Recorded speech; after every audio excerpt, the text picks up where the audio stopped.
आदर्श विलयन और अनादर्श विलयन में अंतर बताइए।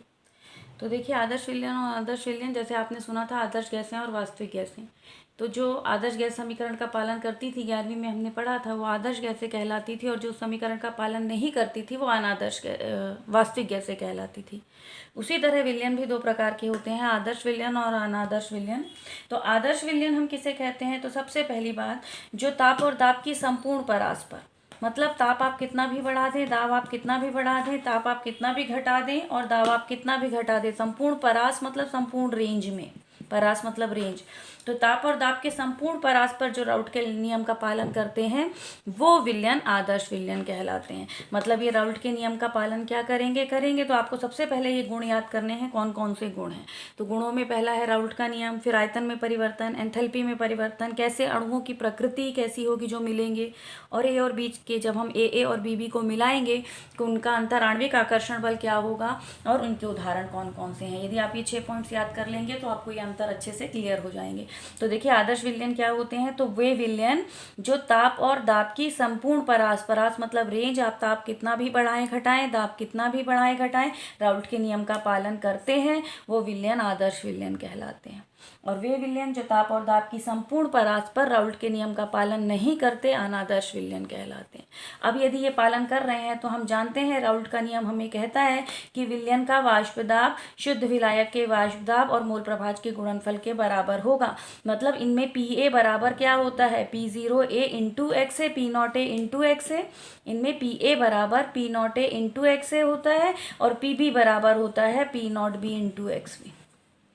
इनमें कभी भी PA P0A और XA के गुणनफल के बराबर नहीं होगा, PB कभी भी P0B और XB के गुणनफल के बराबर नहीं होगा, या तो उससे कम होगा या तो उससे क्या होगा, ज़्यादा होगा। तो पहले पॉइंट्स आपको क्लियर हो गया होगा। वे विलयन जो ताप और दाब की संपूर्ण परास पर राउल्ट के नियम का पालन करते हैं आदर्श विलयन कहलाते हैं, और वे विलयन जो ताप और दाब की संपूर्ण परास पर राउल्ट के नियम का पालन नहीं करते अनादर्श विलयन कहलाते हैं। इनमें PA बराबर P0A XA होता है और इनमें PB बराबर P0B इंटू XB होता है। इनमें कभी भी विलयन का वाष्प दाब P0A इंटू XA के बराबर नहीं होता और PB P0B इंटू XB के बराबर नहीं होता। अब आयतन में परिवर्तन की बात करें तो जब हम दो पदार्थ, विलयन कैसे बनेगा? विलेय और विलायक को मिलाने पर, तो जब AB को मिलाएं तो AB को मिलाने पर इनमें आयतन में कोई भी परिवर्तन नहीं होता। जितना आपने लिया, आधा आधा लीटर लिया, टोटल 1 लीटर आयतन आपको प्राप्त हो जाएगा। इनमें आयतन में परिवर्तन होता है, आयतन परिवर्तन कभी भी शून्य नहीं होता, या तो आयतन बढ़ेगा या तो आयतन घटेगा। तो इनमें आयतन में परिवर्तन नहीं होता, मिक्सिंग के दौरान इनमें आयतन में परिवर्तन होता है। इसी तरह इनके बनने पर एंथैल्पी में कोई परिवर्तन नहीं होता, ना तो ताप में वृद्धि होगी ना कमी होगी, एंथैल्पी चेंज नहीं होगी, अंतर्निहित ऊर्जा परिवर्तित नहीं होगी। इनमें अंतर्निहित ऊर्जा का मान क्या होगा? परिवर्तित होगा, वो कभी भी शून्य के बराबर नहीं होगा।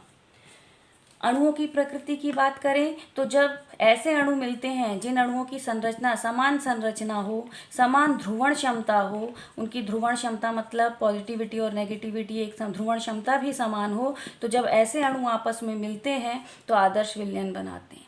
यदि असमान संरचना और असमान ध्रुवण क्षमता वाले अणु आपस में मिलेंगे तो कैसा विलयन बनाएंगे? अनादर्श विलयन बनाएंगे।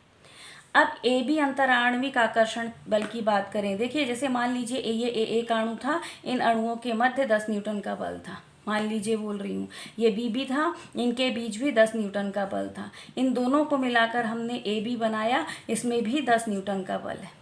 मतलब AB के बीच अंतराण्विक आकर्षण बल लगभग AA और BB के बराबर है, तो जो विलयन बनेगा वो कैसा विलयन बनेगा? आदर्श विलयन बनेगा। तो इनमें AB का अंतराण्विक आकर्षण बल, दो अणुओं को जोड़े रखने वाला बल, AA और BB के अंतराण्विक आकर्षण बल के बराबर होता है। इसमें AB के मध्य का जो अंतराण्विक आकर्षण बल है वो AA और BB के अंतराण्विक आकर्षण बल से या तो ज़्यादा होगा या तो क्या होगा? कम होगा, ये बराबर नहीं होगा। तो AB अंतराण्विक आकर्षण बल का मान विलायक या विलेय अंतराण्विक आकर्षण बल के बराबर नहीं होता, तो कौन से विलयन बनते हैं? अनादर्श विलयन बनते हैं। अब इसके बाद आपको इसमें उदाहरण याद करने हैं कि कौन से विलयन आदर्श विलयन होते हैं, तो सबसे पहले तो इनके सबसे कॉमन उदाहरणों में और सबसे प्रचलित उदाहरणों में उदाहरण है बेंजीन और टालुइन। बेंजीन और टालुइन जो लगभग एक समान प्रकृति वाले अणु हैं, इन दोनों को जब मिलाया जाता है तो आदर्श विलयन बनते हैं। यदि हम क्लोरोबेंजीन और ब्रोमोबेंजीन को मिलाएं, नाम से ही क्लियर हो रहा है कि एक से दिखेंगे एक से होंगे, लगभग क्लोरो और ब्रोमो का बस अंतर होगा। क्लोरोबेंजीन ब्रोमोबेंजीन को मिलाएं तो कैसे विलयन बनेंगे? आदर्श विलयन बनेंगे। अब इसमें देखिए, यदि हमने एथेनॉल एथिल अल्कोहल लिया और उसमें पानी मिला दिया तो जो विलयन बनेंगे वो कैसे होंगे? अनादर्श विलयन होंगे। कार्बन डाइसल्फाइड लें और उसमें एसीटोन मिला दें तो जो विलयन बनेंगे वो कैसे विलयन होंगे? अनादर्श विलयन होंगे। तो इस प्रश्न को एक बार फिर से सुन लीजिए। आदर्श विलयन और अनादर्श विलयन में हमें अंतर करना है। गुणों में हम 6 प्रकार के से अंतर करेंगे। तो वो है, पहला है राउल्ट का नियम, दूसरा आयतन में परिवर्तन, एंथैल्पी में परिवर्तन, अणुओं की प्रकृति, ए और बी अंतराण्विक आकर्षण बल और उदाहरण। तो वे विलयन जो ताप और दाब की संपूर्ण परास्पर राउल्ट के नियम का पालन करते हैं आदर्श विलयन कहलाते हैं। जो राउल्ट के नियम का पालन नहीं करते, ताप और दाब की संपूर्ण परास्पर, वो अनादर्श विलयन कहलाते हैं। इनमें विलयन का वाष्प दाब शुद्ध विलायक के वाष्प दाब और मूल प्रभाज के गुणनफल के बराबर होता है।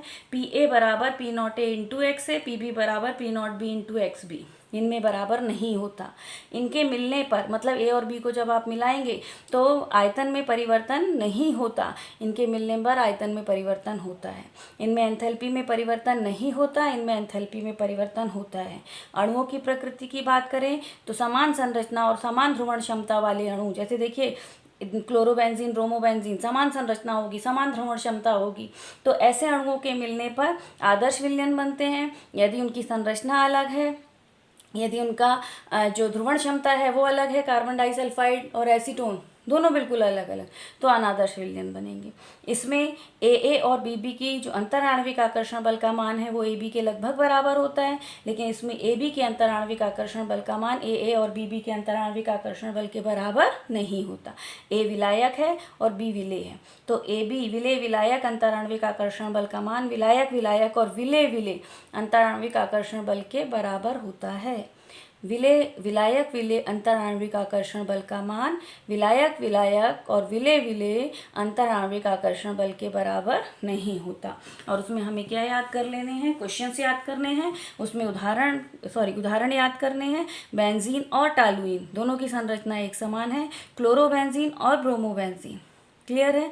ये आदर्श के उदाहरण हैं। एथेनॉल और जल, कार्बन डाइसल्फाइड और एसीटोन, ये किसके उदाहरण हैं? अनादर्श विलयन के उदाहरण हैं।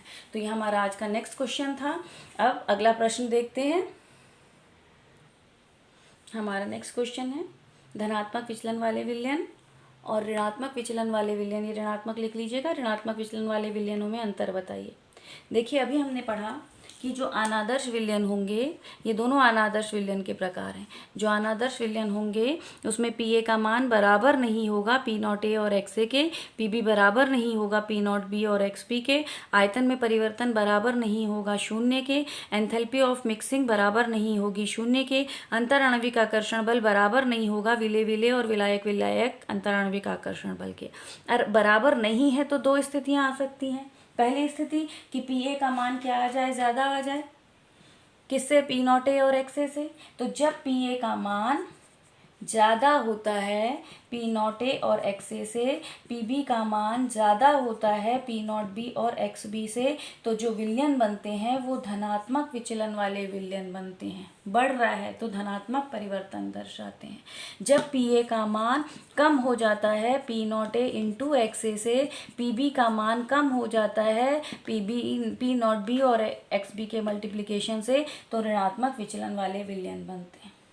धनात्मक विचलन वाले विलयनों के बनने पर जब इनको मिलाया जाता है तो आयतन में परिवर्तन जो होता है ये 0 से ज़्यादा होता है, वृद्धि होती है। इनके बनने पर जो आयतन में परिवर्तन होगा वो 0 से कम होगा, ऋणात्मक परिवर्तन आएंगे। इसी तरह इनके बनने पर जो एंथैल्पी परिवर्तन है वो क्या होता है? एंथैल्पी में वृद्धि हो जाती है। इनके बनने पर एंथैल्पी में क्या आ जाएगी? कमी आ जाएगी। अब जो चौथा है कि अन्योन्य क्रिया, तो इनमें देखिए ये सब कुछ तो बढ़ रहा था, इनमें अन्योन्य क्रिया का मान घट जाता है। ए बी अंतराण्विक आकर्षण बल घट जाता है किसकी तुलना में? ए और बी की तुलना में। ये पॉइंट देखिए, ये सब बढ़ रहे थे धनात्मक में। वाष्पदाब बढ़ रहा था, वाष्पदाब में परिवर्तन धनात्मक होता है, वाष्पदाब बढ़ जाता है। आयतन में परिवर्तन धनात्मक होता है, आयतन बढ़ जाता है। एंथैल्पी में परिवर्तन धनात्मक होता है, बढ़ जाती है। लेकिन ए बी का अंतराण्विक आकर्षण बल घट जाता है, इसका मान कम हो जाता है विलायक विलायक और विलेय विलेय की तुलना में। और इसमें ठीक उल्टा होगा कि ए बी अंतराण्विक आकर्षण बल क्या होगा? बढ़ जाएगा विलायक विलायक और विलेय विलेय की तुलना में। अब देखिए इस पॉइंट को थोड़ा सा क्लियर कर लीजिए कि ये पॉइंट क्या है। मान लीजिए दो अणु थे, दो अणु के बीच की दूरी यदि 1 सेंटीमीटर थी, इतनी होती नहीं है, बहुत कम दूरियों पर अणु होते हैं। अब ए की 1 सेंटीमीटर थी, बी की भी 1 सेंटीमीटर थी। जो अणु ए बी बना उसके बीच की दूरी 0.5 सेंटीमीटर हो गई, तो अणु पास पास आ गए। अणु पास पास इसकी दूरी अंतराण्विक आकर्षण बल क्या हो गया? घट गया। तो इसकी जो ए बी बना ये दूरी बढ़ गई, 1.5 सेंटीमीटर हो गई। अणु दूर दूर हो गए क्योंकि आकर्षण बल घटा है तो अणु दूर दूर हुए तो आयतन क्या होगा? बढ़ जाएगा। अंतराण्विक आकर्षण बल कम हुआ है तो वाष्प में जल्दी परिवर्तित होंगे, तो वाष्पदाब भी क्या होगा? बढ़ जाएगा। तो ये पॉइंट आपको याद रखना है कि अणुओं के बीच का अंतराण्विक आकर्षण बल कम होता है, उससे ही आयतन बढ़ता है, उससे ही वाष्पदाब बढ़ता है। इसमें आकर्षण बल बढ़ गया तो अणु एक दूसरे के बहुत करीब आ गए, करीब आए तो जो आयतन पहले घेर रहे थे उससे आयतन क्या हो गया? कम आया। करीब आए, अंतराण्विक आकर्षण बल बढ़ा तो उनका वाष्प में परिवर्तित उतनी जल्दी हो पाना संभव नहीं हुआ, वो उतनी जल्दी वाष्प में नहीं बदले, उनके वाष्पदाब के मान क्या हो गए? कम हो गए। ये बात क्लियर है? तो इसमें आपको खैर आपको याद इतना ही रखना है कि अंतराण्विक आकर्षण ये बढ़ता है, ये बढ़ता है, ये बढ़ता है, लेकिन अंतराण्विक आकर्षण बल का मान घट जाता है। अब नेक्स्ट पॉइंट इसमें कि ये जो होते हैं, चूंकि वाष्पदाब बढ़ रहा है, वाष्पदाब बढ़ रहा है, इसलिए ये कैसे क्वथनांक वाले विलयन बनाते हैं? तो ये निम्न क्वाथी मिश्रणों का निर्माण करते हैं। इनमें वाष्पदाब क्या हो रहा है? घट रहा है, इसलिए उनके क्वथनांक जो मिश्रण बनेगा, ये कैसे मिश्रण बनाते हैं? उच्च क्वाथी मिश्रण बनाते हैं। ये दो पॉइंट आपको याद रखने पड़ेंगे कि धनात्मक विचलन, ये निम्न क्वाथी उच्च क्वाथी क्या है, ये आपको नेक्स्ट क्वेश्चंस में समझाया जाएगा। तो निम्न क्वाथी मिश्रणों का निर्माण करते हैं और ये उच्च क्वाथी मिश्रण का निर्माण करते हैं। उसके बाद आप इनके एक एक दो दो उदाहरण याद कर लेंगे। यहाँ एथेनॉल और जल दे दीजिए, एथेनॉल और जल, कार्बन डाइसल्फाइड और एसीटोन, और ऋणात्मक वाले में उदाहरण दे दीजिए कोई क्लोरोफॉर्म और एसीटोन और क्लोरोफॉर्म और benzene, chloroform benzene, chloroform acetone, ethanol और जल और कार्बन डाइसल्फाइड और एसीटोन। इन उदाहरणों के साथ आप इन प्रश्नों को याद कर लेंगे। एक बार फिर से सुन लीजिए। हमने पढ़ा था अनादर्श विलयन की विशेषताएं कि इनमें वाष्पदाब का मान P0 x इंटू एक्स के बराबर नहीं होता, इनमें आयतन में परिवर्तन बराबर नहीं होता शून्य के, एंथैल्पी में परिवर्तन बराबर नहीं होता शून्य के, ए बी के बीच अंतराण्विक आकर्षण बल विलेय विलायक के बीच अंतराण्विक आकर्षण बल विलायक विलायक और विलेय विलेय के बराबर नहीं होता। अब नहीं होता तो दो स्थितियां आती हैं कि एक ये मान बढ़ जाए, दूसरा ये मान घट जाए। यदि बढ़ गए तो धनात्मक विचलन है, यदि घट गए, तीनों पहले वाले तीनों वाष्पदाब, एंथैल्पी, आयतन घट गए तो ऋणात्मक विचलन है। बढ़ेंगे घटेंगे कब? तो जब अन्योन्य क्रिया जो अंतराण्विक आकर्षण बल है यदि वो बढ़ रहा है तो ये सब घटेगा, और यदि वह घट रहा है, विलेय और विलायक के बीच मजबूती आ रही है तो ये सब घटेगा। मजबूती आएगी तो घटेगा, और जब उनके बीच अणुओं के बीच की दूरी बढ़ेगी तो क्या होगा? ये धनात्मक विचलन दर्शाएंगे। फिर लास्ट पॉइंट आपको याद करना है कि ये निम्न क्वाथी मिश्रण बनाते हैं धनात्मक विचलन वाले, और जो ऋणात्मक विचलन वाले हैं ये उच्च क्वाथी मिश्रण बनाते हैं। और उच्च क्वाथी निम्न क्वाथी क्या होते हैं ये आपको नेक्स्ट प्रश्न में समझाया जाएगा। ये आज के 3 प्रश्न थे। पहला हमने किया वाष्पदाब में आपेक्षिक अवनमन से आवासशील विलेय के अणुभार की गणना, दूसरा हमने किया आदर्श और अनादर्श विलयन में अंतर, और तीसरा हमने किया धनात्मक और ऋणात्मक विचलन वाले विलयन में अंतर। तो ये तीनों आपको करने हैं। अंतराण्विक आकर्षण बल का मान क्या होगा, यहाँ घटेगा, यहाँ क्या होगा, बढ़ेगा। बढ़ेगा तो सब कम होगा और घटेगा तो सब बढ़ेगा, ये ध्यान रखना है। तो ए को विलायक, बी को विलेय कहते हैं। विलायक विलेय अंतर आणविक आकर्षण बल का मान कम हो जाता है विलायक विलायक और विलेय विलेय की तुलना में।